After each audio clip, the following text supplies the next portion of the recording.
are live. So today, let's start with a comfortable seat.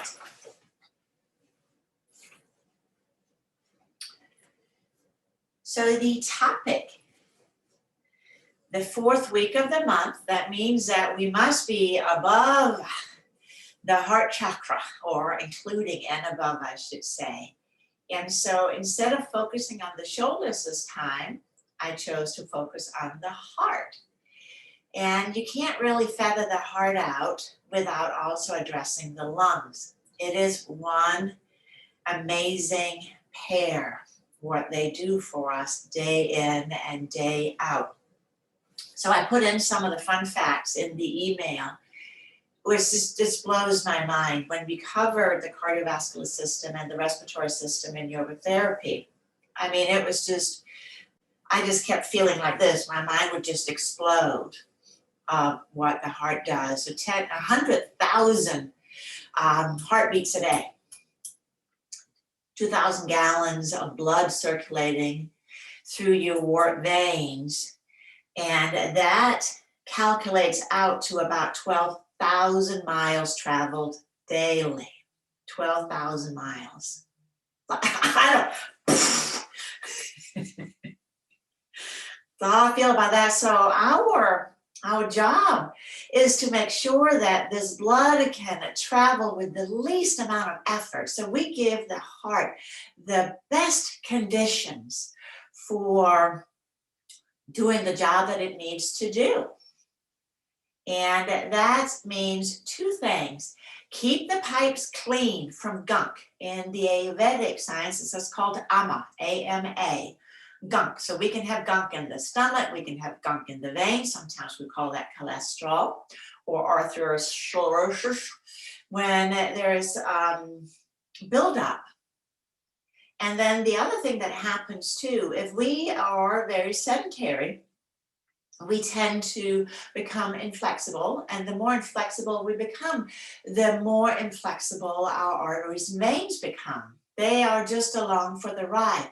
But as we add flexibility, then we get more flexibility through this plumbing system. So these are two ways that we can support our heart very easily. And of course, through also the physical housing, if we are collapsed, if the pec majors are tight and everything is just scrunched together, the ribs are closed down, it's hard to take a full breath in. And when we breathe with the neck, that in turn, often we are mouth breathers, that creates an imbalance in the oxygen and carbon dioxide in the blood, which furthers this hardening of the arteries. So when we breathe through the nose, our sinuses do some little magical thing, facilitating the right balance between, again, oxygen and CO2. So over-breathing is not a good thing for your heart either. It keeps us in that state of anxiety. Now, place one hand right in the middle of your chest, maybe just a hair to your left. A hair to your left. So when we do the national anthem, we're all the way over there, but that's your left lung, and that's nice. It loves the hug, but your heart is actually more in the center. And the size of your heart is about the size of your fist. That's it. Maybe just, man or woman, but it's not a big organ. So can you feel your heart beating?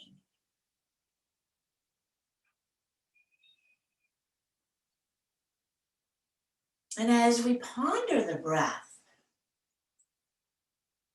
the belly breathing, the diaphragmatic breathing, in and out through the nose, so that the belly expands on the in-breath,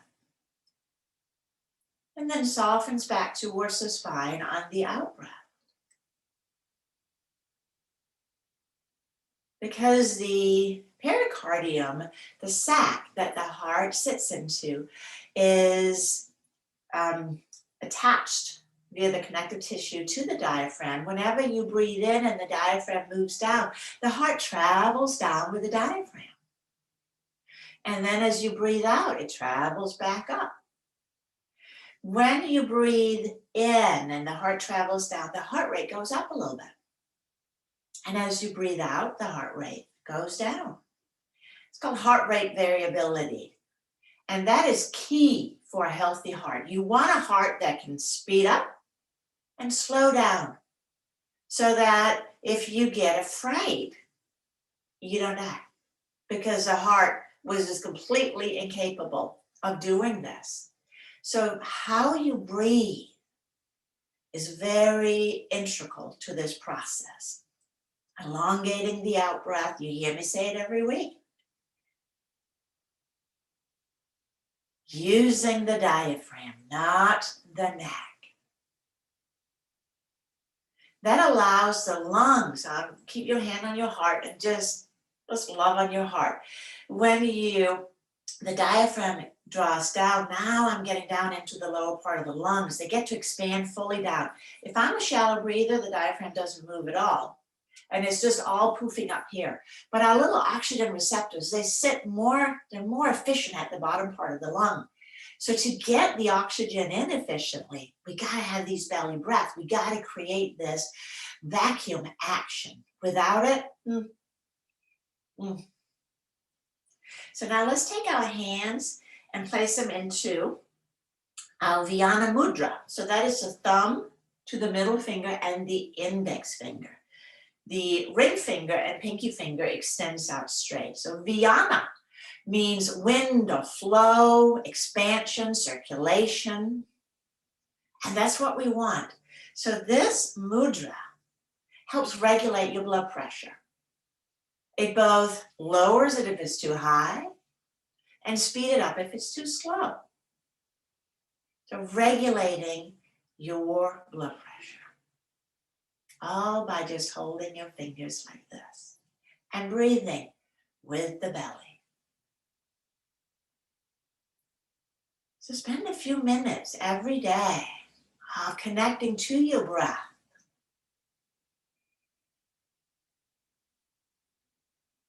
And if you know your blood pressure is not quite where it needs to be in practicing this mudra,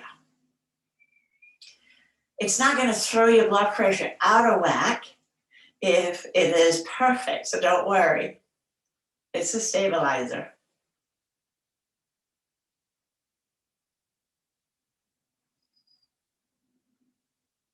So physically, there's a lot we can do for our heart.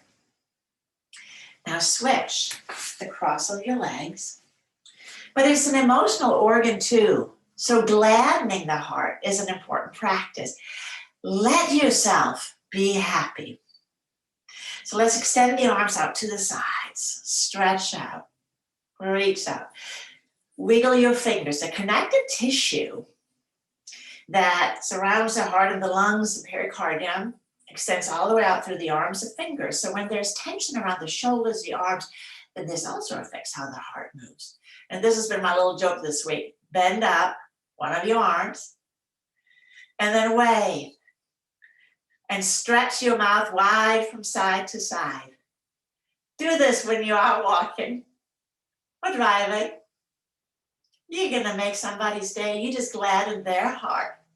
Let's take the arms out again, stretch back. And then reach the arms up overhead. I do that every day, and I have such a blast with it. Of the surprised looks on some people's faces, and of course all those people who are just used to me doing it. Let's side bend to the right. And then breathe into the left lung, the left side chest. 2 lobes, because we make room for the heart on that side. We inhale up to center. Let's go to the left. Breathe into the right side. Let the ribs expand. And inhaling up, and we'll twist. And we'll twist to the other side. And we return to center. We'll take the legs out in front. And shake the legs out a little bit. Shake, shake, shake. And then let's come all the way down onto the mat. So the practice I'm sharing this week is part of it, I should say, right out of the yoga therapy manual. You'll take your blanket and you'll have it the long way. So fold it over once. That just makes the rolling business easier. And then roll it lengthwise so that you're going to end up with the fringes on one end. Roll it tight. Roll it so Martha Stewart would be impressed with your rollmanship, if that's the word. If you have 2 blankets, take another one. And then put the first roll into the second roll. You can use towels. Now the yoga blankets and towels are firmer, like a couched blanket could be a little too squishy and soft, and we want to create a piece of equipment. The other thing you can use here is a foam roller, a long foam roller. Will also do the job very well. You're going to place this roll the long way on your mat. The long way on your mat with the fringes at the head end. Because the fringe end tends to be a little less even and firm. The easiest way to get on your roll is scoops up to it with your back and then whoop, rolling up. And so your body is now supported on the roll from sacrum to skull.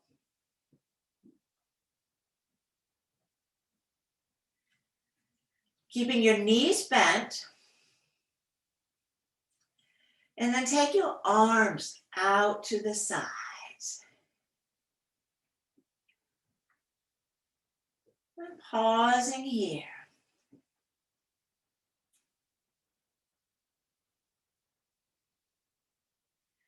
Agnes and Katie, welcome. I didn't see you. Katie, I'm thinking you probably have company since you are in the black today. You may too, Agnes. So I respect the black screens. If it's available, bend up your elbows to cactus arms. But if that floats your forearms away from the floor, just keep your elbows at an angle where your arms can rest completely flat.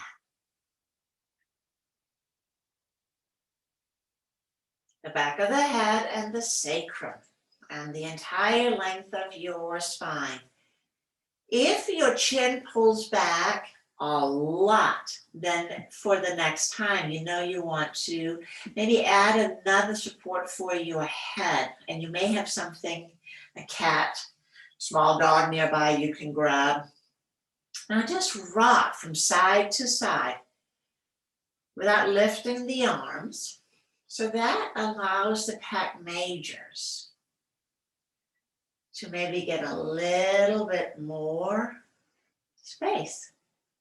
Just rocking from side to side. Don't fall off. This little move is kind of nifty. It also helps reset your inner compass, where your body is in space. You can close your eyes if that feels good. And just enjoy these gentle rocking sensations. The work to feel good, to be healthy, doesn't have to be hard. Actually, working too hard can just sometimes even cause more inflammation. And then, well, what do we do with that?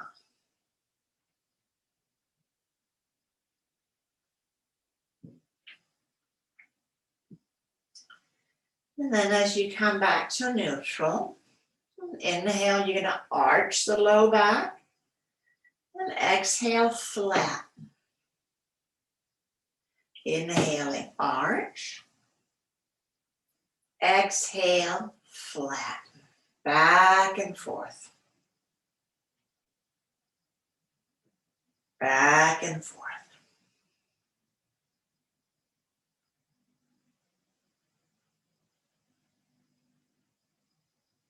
Not going to make it hard.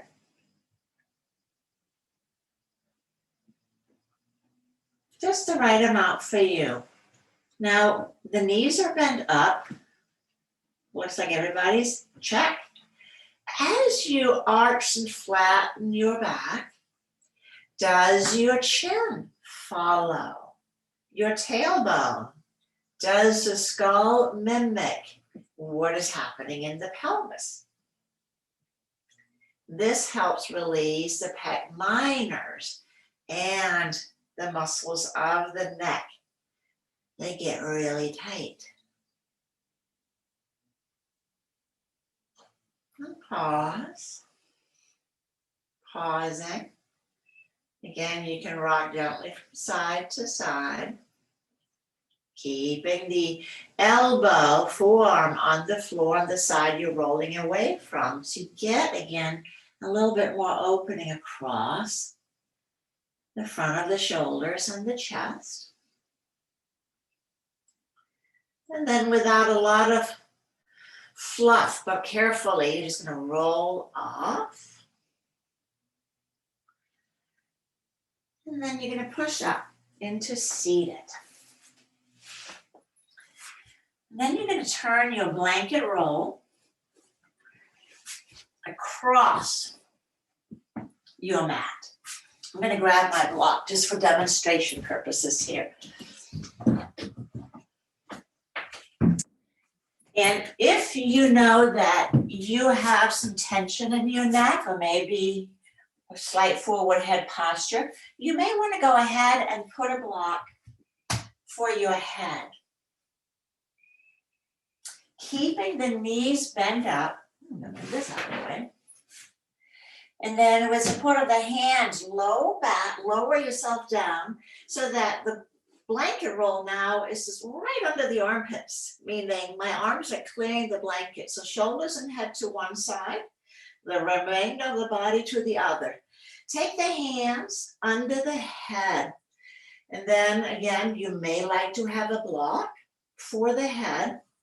You may also be just fine and letting your head come all the way to the hands come all the way to the floor. And we're going to keep the knees bent. Now, as you inhale and arch, so this is a lot easier to arch in this position, isn't it? Exhale, flattening, and then draw the chin towards the chest, the shoulders come up. Not looking for a big curl. Keep the ribs pulling down towards the pelvis as you slowly lower back down again. So we're not coming into that full-on arch until you're all the way down. Then let go of the lower ribs. And we're going to inhale. We're going to arch again. The blanket roll may roll a little bit up on your shoulders. Exhale, flattening, pull the ribs down towards the pelvis, curling up. Again, not an aggressive curl. Keep the ribs pulling down towards the pelvis as you slowly lower down. Once everything is returned to the earth, let the ribs play again. Let's do that one more time. Inhale, arch. Exhale, flatten, pull the ribs down, lifting up. Keep the ribs pulling down, moving towards the pelvis. What this does, it allows us to lengthen out the upper part of the thoracic spine, but keep the lumbar spine mostly neutral. But once down, yeah, you can take a breather. So that got the front and the back seam. Now let's add a little bit of the side or the lateral extension. So same start, inhale, arch. Exhale, flatten, lifting up so that you're sort of more of a straight line, not a full-on curl. Now draw the right elbow towards the right hip. So I'm side bending and back to center. And a side bend to the other side. Let the head turn in your hands. Come back to center. A little lift up, keep the ribs pulling down as you lower all the way down. Buffer breath. So that helps opening up between the ribs so that our container becomes bigger. The lungs can expand more. Again, inhale, arch. Exhale, flatten, lifting up. This time, let's take the elbow to the left first. Side bending, back to center. Let's go to the other side. How far you go, that's how far you go. Back to center, head rest in the hand, but do a little itty bit more sit up, and then slowly, without lifting the lower ribs, lower down. Buffer breath. Now from here, you're going to straighten out your right leg, rolling over onto your right side.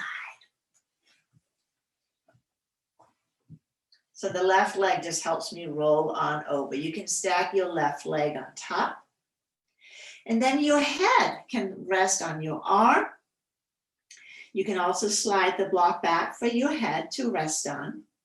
So being comfortable, let's take the left arm to the sky, left arm to the sky, and then reach the arm overhead. Now we're really opening the left side chest, reaching. Inhale, take the arm back up to the sky. And let's repeat, reach the arm over the head, breathing into the left lung. And take the arm back up. Now let's lift the head up a little bit. So we're contracting the side waist. And then we're going to lengthen it back out.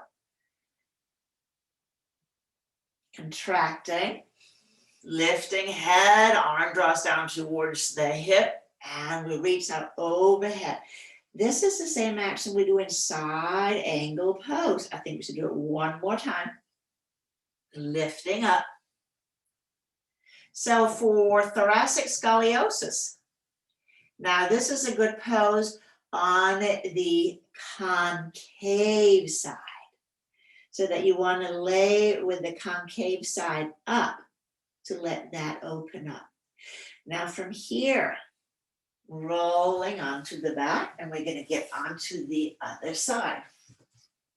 I would have you pause and rest in the middle, but it might be a little uncomfortable just to observe. But here, laying over the roll on the other side. So I'm just going to see y'all laying right up on your side. The roll is under the ribs, so right below the armpit. Let's take the top arm, the right arm overhead. Make sure your head is well supported. And take the arm back again. So how far the hand goes, that's how far the hand or the arm goes. So we are waving, hey, and then we take the arm back down again. And then we reach it overhead. Now, as you take the arm down, lift the head. So you're using the side chest to side crunch up. And then inhale, reach over again.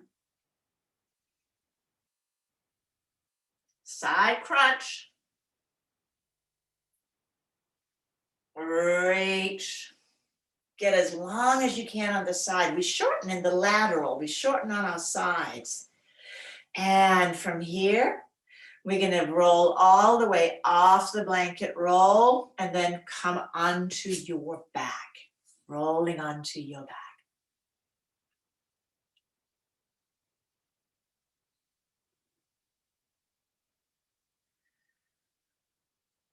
And stretch your legs out and feel. Stretch the legs out. How are you feeling? Notice the breath as you breathe in and out. Does it feel like maybe you have a little bit more space across the chest, the back? So I said flexibility is really key. And what better way to do that than Baxter? So let's draw the legs together. Arms overhead. So now we get everything from toes to nose. Legs are straight unless your low back does not like that. So straightening out the legs, but have them consolidated. And on the next exhalation, hug the right knee in, lift the chin to the chest. Inhale, head down, take the knee to the right side. And exhale, twist. Give your knee to the left hand and twist. Inhaling back to center, clasp the hands behind the thigh, press up through the heel for the hamstring event. Exhale, hug the knee back in, chin to chest. And inhale, full body stretch. This is so much easier now after all the work we just did. Exhale, hug the left leg in, chin to chest. Inhale, left hand takes the knee to the side, right arm goes out. Exhale, twist. Inhaling back to center. Hamstring event, clasp the hands behind, press up through the heel. And then exhale, hug the knee back in, chin to chest. And inhale, full body stretch. Right side again. Exhale, hug the right knee in, chin to chest if it's available. Knee to the side, half Baddha Konasana, so opening up the groins. Inhale, exhale, twist. Inhaling back to center, hamstring stretch, hands behind, press up through the heel, toes are smiling. Exhale, hug the knee back in, and inhale, full body stretch. Continue with the left side, hugging the knee in and to the side, across, back to center, press up through the heel, and exhaling back, chin to chest, and full body stretch. One more time each side. I'm gonna let you just have at it, unless it looks like a big old mess, but you guys are pros. You got this. I know you do. And if you forget the order, it don't matter. What we're doing, again, we are facilitating flexibility throughout, from toes to nose. So we create a space, and now we take the blood for a ride, so that every cell in the body is getting oxygenated easily.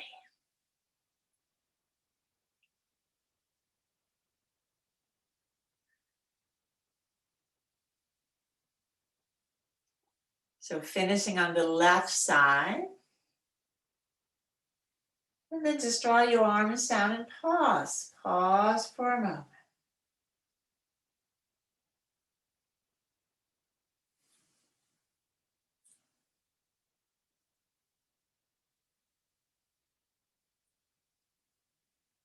Now bend up your knees. Let's roll over onto the belly. We'll wait with the bridge pose for now, but it's coming, I promise. As you roll over onto your abdomen,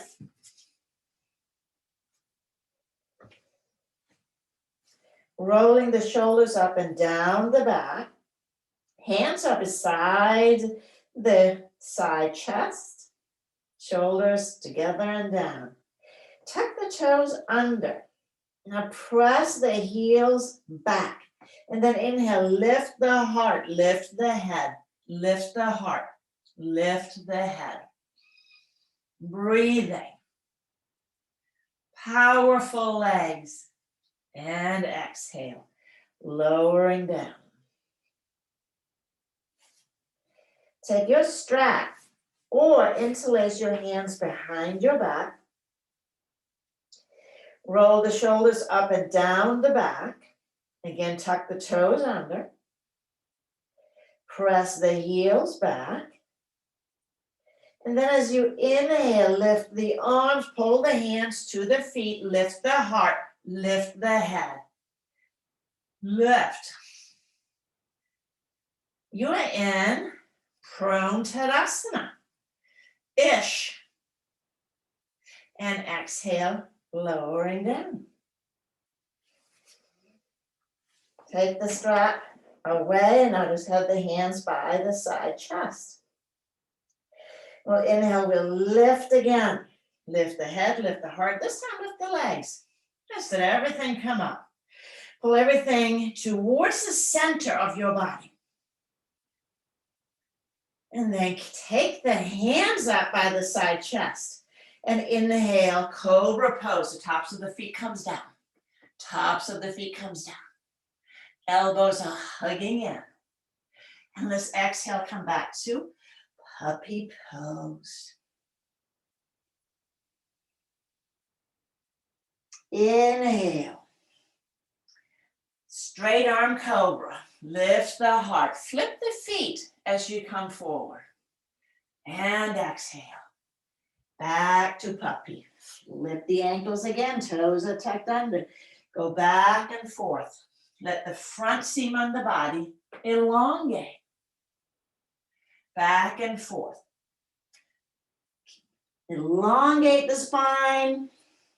Don't round it as you go back. It's a tractioning pose. Next time you come forward to cobra, maybe lift the knees. Upward facing dog. Powerful legs. And then downward facing dog. Walking it back. Bend the knees. So if you're in a tabletop, then here you would take one leg behind instead of the hovering puppy pose, which will symbol B for we're going to create a calf stretch. So in downward facing dog, you're going to straighten the leg. The same thing in tabletop. Bend the knee and then straighten the leg. So you feel the calves are getting elongation. Get the calf. So whether you want to do this in dog with the knees bent, sort of a hovering puppy pose, and press the heels down alternately. In tabletop, you'll do about 3 times on each side, and then switch. And if you're in dog, you can alternate from side to side. But move slowly, super slow, keeping the knees bent so that the straightening of the legs is the calf event. That soleus dude underneath and the gastroc. If they are tight, pumping the blood up from the feet and lower legs is hindered. Swelling of ankles. And again, poor blood circulation. All right. Look up as you inhale. Walk or step the feet towards the hands. Hands towards the feet, and the knees can bend. So for osteoporosis consideration, always keep your spine flat. Hands to the hips. Press into the heels, and boom, here we are. Now standing in mountain pose. So I'm going to back off a little bit. I know you can't see me. Mountain pose is the position where there should be the least amount of effort in the body, but often that is just not the case. Because again, we may have collapsed, we have habits. So we'll pause here first in our, we've been here a lot. Where is there tension? Does the back of the head and the sacrum, do they travel on the same plane? And often they don't. We can measure this by standing up against a wall, or we can just say, well, we're going to assume there's an issue, so we're going to take the strap. So mine is an 8-foot strap. If you don't have an 8-foot strap, you're going to be fine. But make a loop, a leg length loop, so that from my greater trochanter, that big bump on the outer hip, at the top, and then my strap just below my ankle bone. Yep, Wilt. If you're already going into the pose, you can take the strap behind. holding the strap in your hands. Now let's roll the shoulders up and down the back. First, we're just going to lift the arms up. Lift the arms up. Squeeze the shoulder blades together. So I'm holding the strap, the loop. I'm just lifting the whole bit. I know my color blends in. So just another great way to, use a yoga snag. If you've been sitting hunched over computer or bike, move the body in the opposite direction. Now, slide this loop under your heels. So the feet are pretty close together, as close as this feels safe for you. I'm going to hold all the way at the top of the loop. Knees are bent. And then straighten the legs, pulling the shoulders back and the hands down. So as you press down through the heel, now lift up through the sternum, the breastbone, under which the thymus, your immune gland, resides. We want to give that as much space as we can. Lift, ground. Lifting and grounding so that the crown of the head is as far away from the heels as possible. Now just let the strap drop and we're back in mountain pose. And does this mountain pose feel different from the one that we just did? So the fingertips is reaching towards the floor, but the sternum is also lifting up. And enough of that silliness. Let's stand sideways on the mat for our standing poses. Let's take the hands to the hips. And we'll step the feet wide apart. And just lining up with a heel to heel. So we can use the mat as our little tester. So we could call this wide Tadasana, wide mountain. So notice as you take the feet apart, do you dip forward in the pelvis? Did you come into an arch?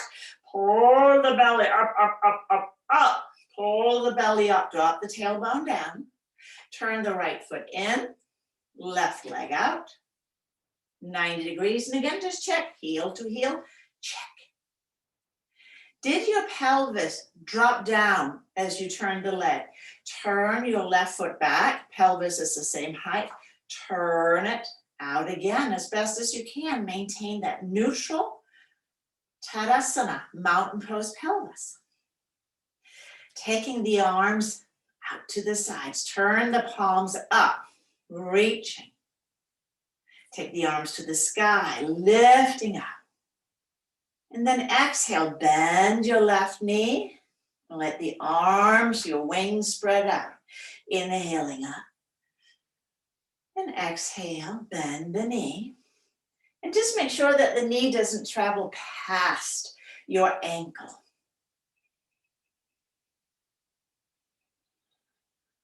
So right now, because of the movement, vinyasa, moving with the breath, this facilitates one type of heart health, aiding the flexibility. But now as we stay in Warrior Two, reaching the arms out, turn the gaze, maybe looking over your left hand. Now the four corners of the feet, check. Inner thighs hugging towards one another. Check. Belly button lifted up. Shoulders relaxed down. Extending out, extending out, extending out. Now the heart is working differently because the muscles are tense. So it gets to do a little weightlifting. It has to push. But if the heart is weak, we don't want to strain it in this mass. That's where we have to do both things. Let's reach out over left leg.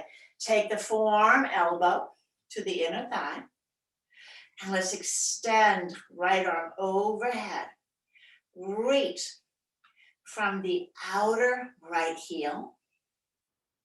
all the way to the fingertips. Get as long as you can. So we did this on the side with the roll under. Keep moving your left sits bone back towards the right heel.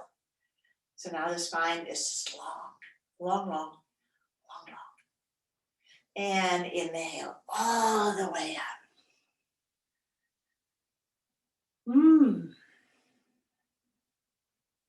These are good poses, aren't they? Turn left foot in, right leg out. Well, let's turn the right foot back in. Notice the hip. Does it do a whole lot of business as you turn the foot? Or can you just isolate the thigh bone? Turn that. Boom. We'll add the arms again. Reaching up. And exhale. Bend the right knee. Spread your wings. Inhaling up. Reach. And exhale. Out. Back and forth. Creating space. Inviting flexibility. And then I think we've arrived at the keeper. Settling in. If the shoulders are tensing from the arms being out, then you might prefer to have the arms on the hips so you can just keep the lifting of the sternum. So maintain this lifting. Is your front knee over the ankle? Sally, turn your left foot in.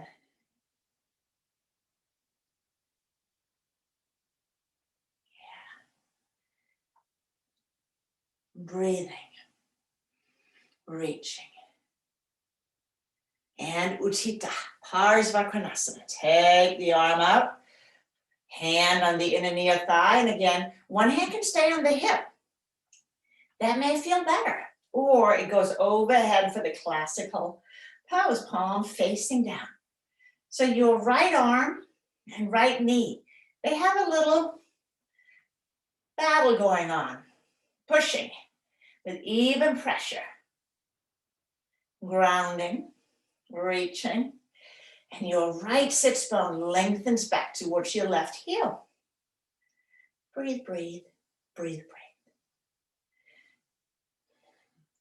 And inhale all the way up. Hands to the hips. Maybe go a little wider. And that's a maybe for Prasarada Padottanasana. Well, you're going to make it work, I know, one way or another. Bend the knees. So let me turn sideways because I know you can't quite see what I'm doing otherwise. Bending the knees. Keep the four corners of the feet well anchored so the heels are kicked out a little bit. Slightly pigeon-toed. Lift the heart. So starting with the back bend, pull the elbows together. And then hinge from the hips. As the head goes down, the sits bones goes up. Take the hands right under the shoulders.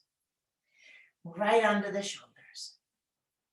And then walk the hands forward for this wide-legged downward facing dog. You can also do Ardha Mukha Virasana. And they said, oh, that one. Wide knee child's pose, if that feels better. Now here, maybe begin to straighten the knees. Hips lining up with heels.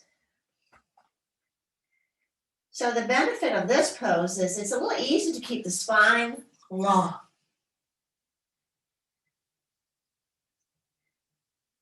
Now for the full expression, fuller I should say, slide the hands back in line with the feet and then let the head draw down towards the floor, but lift the shoulders up. So this may not be, you're gonna like, nope, don't like that. Then stay in the wide-legged downward facing dog. Powerful pose in its own right. It's better for the anatomical expression to mimic what we're looking for, which is a long spine, than trying to curl it into a knot to come into a different expression of a pose. So spine is king, spine is king. And we're going to walk the hands back under the shoulders. And then take the feet in a little bit, toe, heel, but you're going to pivot on your feet so that you can travel back through downward facing dog. Travel back through downward facing dog.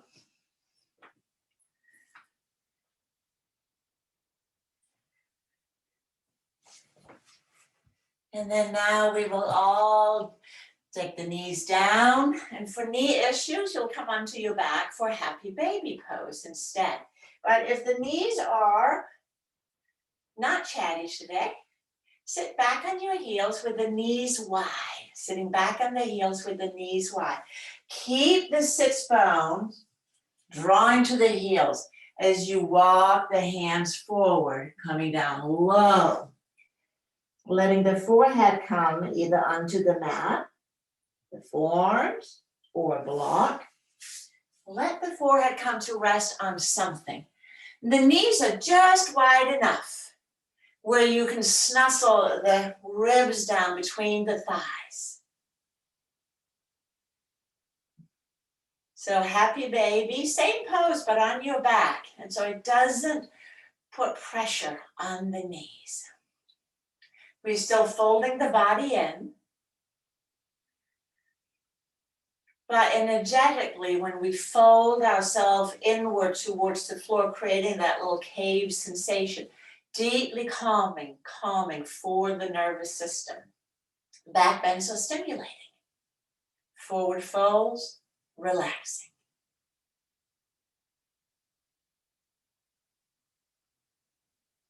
And now from here, let's push up. And we're going to come onto our backs. And as you do, let's have a block handy.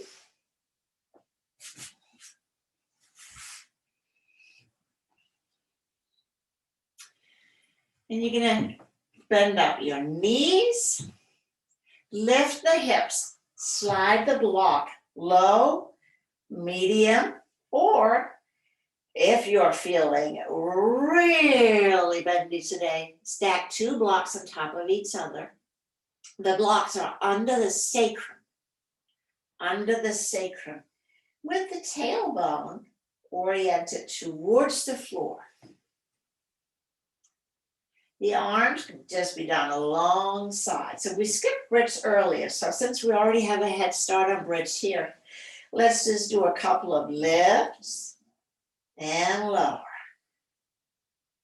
Inhale, press into the feet, lift and lower. Now here, extend the right leg out.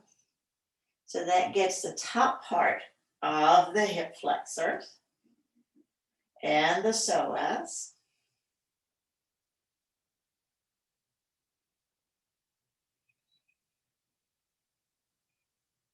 Extend and reach out through the right heel, but keep the right leg firm. So don't let it flop. It's on the job. It's not rigid, but it is firm, as if we are just a 16th of an inch away from pressing a button with our big toe mount. Can't quite reach it, but I'm trying. And let's take the right leg in. And then extend the left leg out.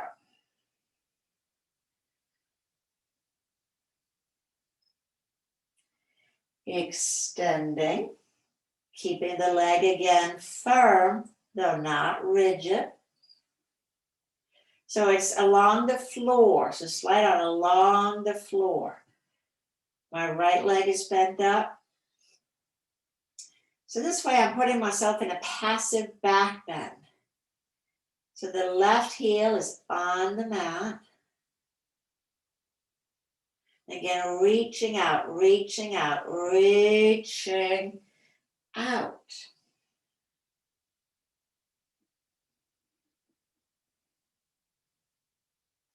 And let's take that in. And we'll draw the knees in. One at a time. Keep the tailbone towards the earth. So you're still in that bridge pose. We'll take the legs to the sky. Take the legs to the sky. Lengthening up. Variability. We're rolling the shoulders under. So I often think of this pose as a bridge pose. And Variability have children. That's what it would look like. With a block, it's nicer. Otherwise, it's really murder on the wrist, trying to hold your hips at this position.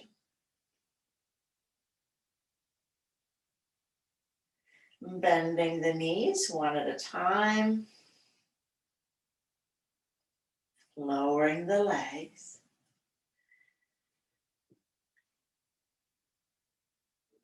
Now inhale again, lift the hips, bridge pose. Then lowering down. And again, bridge pose. Now dig the heels down and pull them in towards your shoulders. Lowering down. Let's do that one more time. Lifting.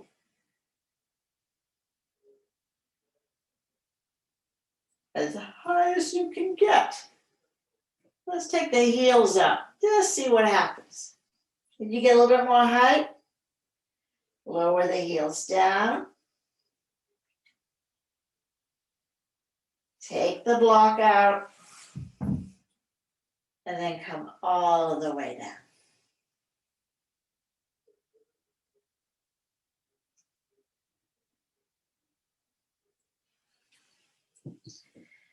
Walk the feet as wide as the mat.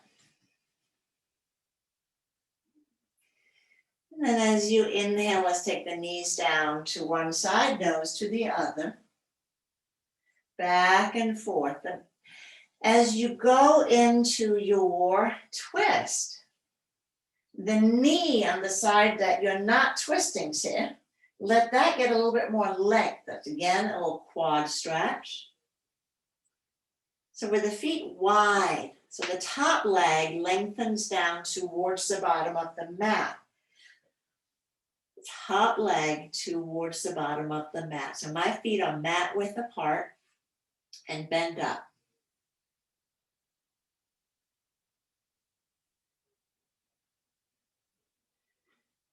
And then let's roll all the way over onto one side. And we're going to sit up. Don't worry, you're going to get Shavasana. But we want to set up for it. And today we're going to use the Mountain Brook sit-up. So unroll your blankets. Place one blanket so it covers half the mat. We'll start with that. And then that one, this is my palm length. I'm just showing it from measure. I'm just going to fold it over one palm length and then one more time. So I have a teeny little bolster. So it's just about a hand's, not width, but length. This is going to be under my heart. This may be too much for your body, so just know that. You may just want it flipped over once. And then your second blankets,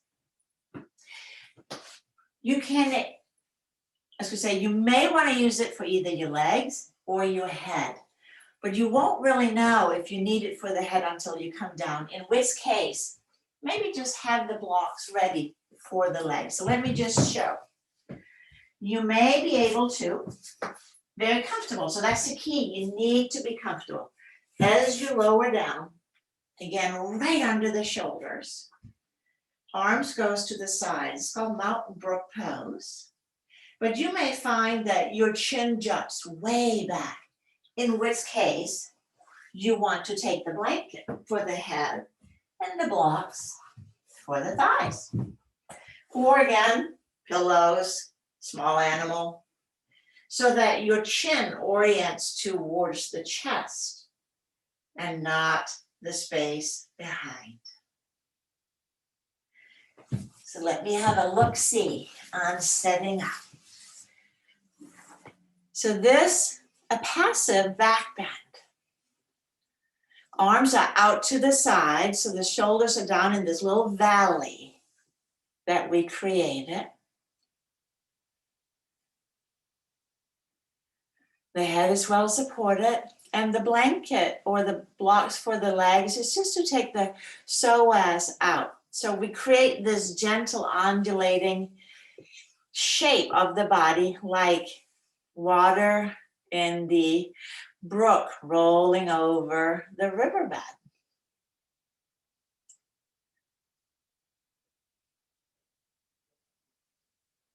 In this position, again, you can create Vyana Mudra, the thumb to the index finger and middle finger, with the ring finger and pinky finger just stretched out.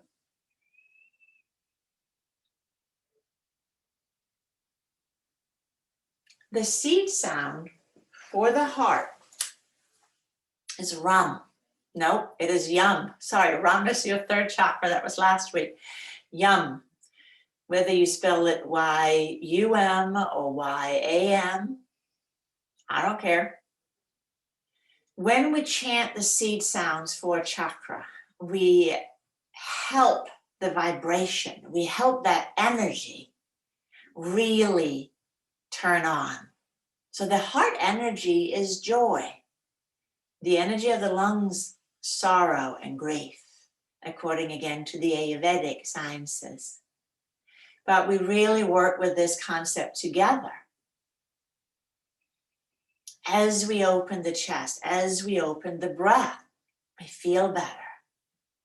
And if you want to turn on a little bit more, chanting Yum, either loud or silent, add that extra little something. If you feel I can't quite connect to my heart, I chant it this way. Yum, yum, yum, yum, yum, yum, yum, yum, yum. Breathing in. Yum, yum, yum, yum, yum, yum, yum, yum, yum. So through this vibration, awakening, we begin to let the emotional heart soften and shine brighter.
If you're still chanting Yum, just let it fade away slowly.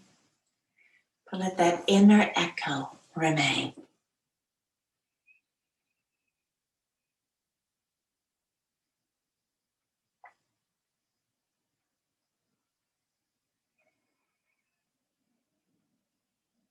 And as you begin to deepen your breath, become a little bit more aware of your body, your mind, and your breath.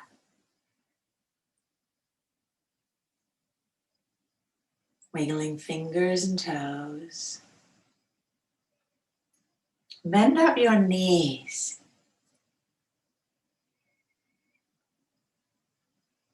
Rocking your knees gently from side to side.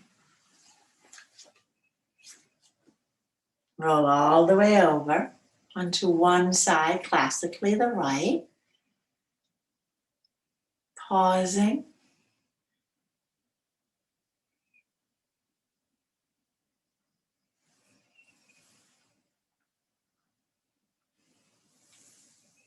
And using your arms and hands to press up into a comfortable seated posture.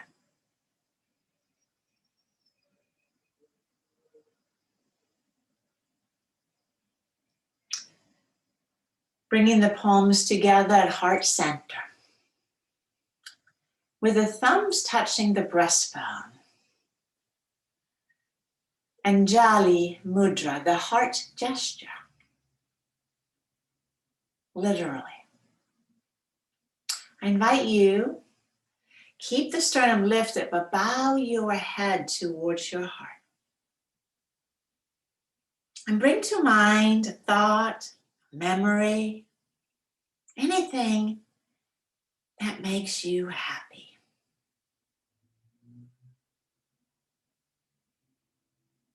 And hold that thought. Hold it for 20 to 30 seconds. That's the amount of time it takes for the neurochemistry to register that you are gladdening your heart. Our minds are wired for negativity. So this practice of gladdening the heart, softening the heart, imagine a smiling heart, also helps heal your heart. We'll draw the gaze up. And we'll close with one Om. Because Om does what all the seed sound does. So if you want to chant, and you're like, was it Yum or Rum or Tum or what was it? Just chant Om. It does the work. So let's close with 3. Take a deep breath in.